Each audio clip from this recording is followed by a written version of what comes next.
Welcome back to Nationwide Arena. Tom Reed, Aaron Portzline. The streak lives. It hits 13 games. Looked like it was going to be easy, but it wasn't. The Blue Jackets hang on for a 4-3 win. Nick Foligno getting a late power play goal. But this game got a little off the rails. A little squirrely. Yeah. Up 3-0 in the first 10 minutes of the first period. And they look like world beaters. They look as good as they've looked so fast.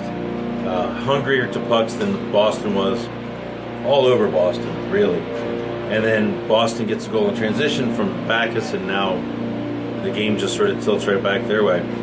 After that opening burst by the Blue Jackets, the Bruins took 26 of the next 34 shots through the second period. And then by that point it was 3-3, and the Blue Jackets relied on two things I think they've relied on more than anything else early in the season. Sergei Bobrovsky and their power play. And Foligno has the power play goal midway through the third, and they hold on to win. So 13 in a row. Only 5 teams ever in the 99-year history of the National Hockey League, only 5 teams ever have had a longer win streak than this 13-game win streak by the Blue Jackets. Unreal. Yeah, it is incredible. And if the Blue Jackets can get one more win in Winnipeg on Thursday night, right? They play the Minnesota Wild on Saturday. The Wild have won 11. They only won 11 in a row. Yeah, crazy. The two expansion teams, right? Yeah, the two most recent expansions. Yeah, and these are strange days. Aaron, I thought one of the other keys to this game at the end is we talked about the dominance of the Bruins over the last 40 to 50 minutes of this game. This is a team that had beaten the Blue Jackets twice before. Yeah. They seem to have all kind of momentum. They get a power play like 6:25 into that third, and you're thinking, right, oh boy, here we go. Yeah. And I thought that the penalty kill with 2 huge kills, one that kind of sparked the rally, and the second that extinguished the game for the Blue Jackets to hang on to win. And I thought that first penalty kill, I think it was Atkinson's penalty. Yes. Trip. Yeah. I felt like that sort of got Columbus back into this mentally a little bit. Like they started to at least trade blows with Boston. I don't think Boston was great either, but they were the better team for long stretches. I think there's been a couple games in the streak you can say that about. Yes. This one, I mean, I don't know. I think Boston was better tonight.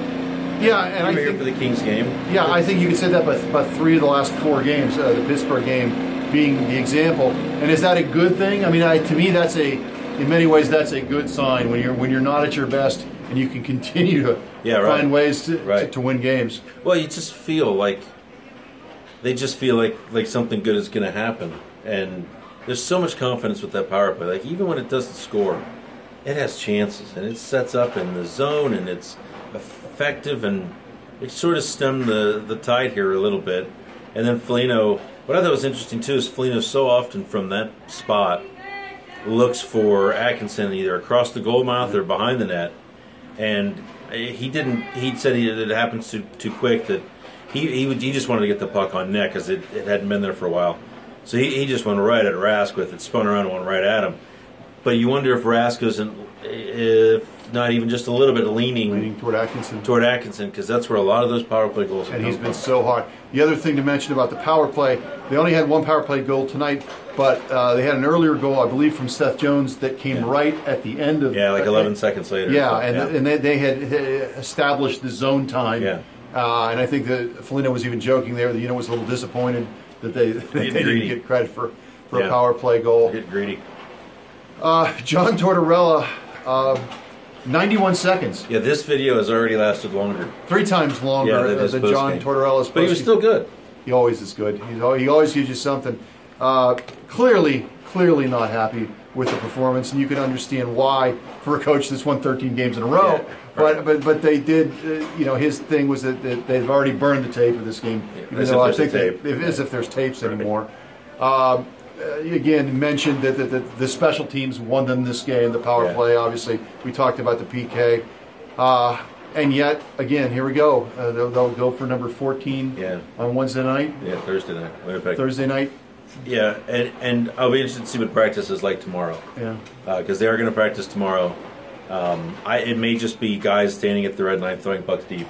Yeah. Because as the guys mentioned, that they weren't getting pucks deep. They were making simple plays. They were leaving the puck in really bad spots in the neutral zone. and allowing Boston to get ahead of steam. So some things to clean up. It seems strange to complain about a 13-game winning streak. They would be having marching bands and parades at this point in previous years.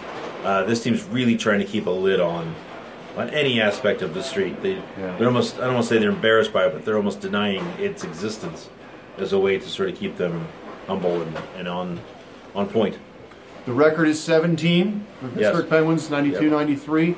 They will go for 14, as we said, on Thursday night in Winnipeg. Tom, you'll be there. I will be there. I'm on the Winnie and Minnie trip. I think I leave in about 2 hours. Bring your toque. And we will talk to you next week when they play at home. Yes, clearly at home.